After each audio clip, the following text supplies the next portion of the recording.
Hello guys, good morning. Good morning po sa inyong lahat guys. Hindi pa tayo kumikilos guys kasi sobrang lamig na. Masakit na sa binti ang lamig guys. Kaya nag-ano lang ako ng oras para magkilos-kilos na. Grabe lamig dito guys. Sa inyo kaya malamig kaya guys? Kasi ang lamig dito sa amin ay aabot pa hanggang Marso. Ang lamig dito. Madikit sa balat guys ang lamig.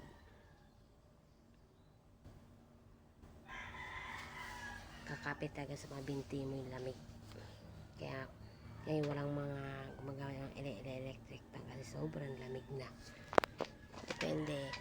Depende sa ibang kapitbahay natin kung may nag-electric fan pa guys. Dito sa amin wala eh. Grabe na lamig. Tayo nag-aantay lang ng ano kasi hindi ko kayang humawak ng tubig. Grabe lamig. Maya kikilos na tayo. Kasi pag humahawak ako ng tubig para ako nangangatuloy. Ang lamig-lamig nito parang yelo. Lalo na pagka-stack.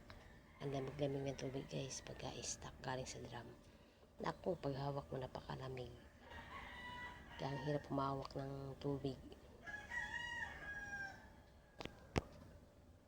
Marami pa tayong gagawin guys kasi hindi pa tayo nakaka-forma. Tulog pa yung aking anak na isa yan. Oh, yun o, tulog na tulog o. Tulog na tulog pa kasi gabi na yan natulog guys. Mamaya ang gising niya mga alas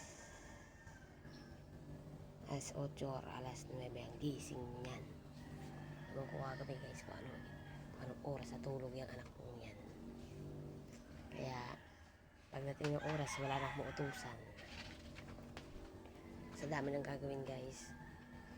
Wala na.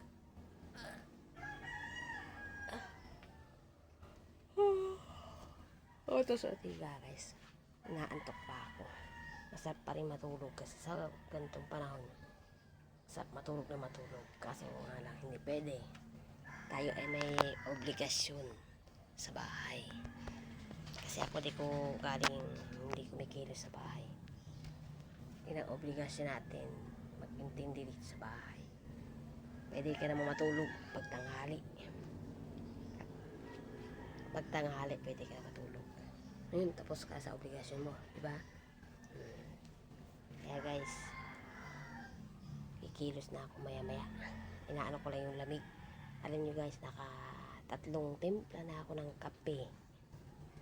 Naka-3 timpla na ako ng kape. Ang bilis lang lumamig kasi malamig nga. Nakakailang higup na ako ng kape na to. Oh, ang laman oh. Diba?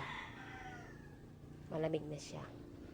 Kasi ewan ko ba, batang bilis lang lumamig dito.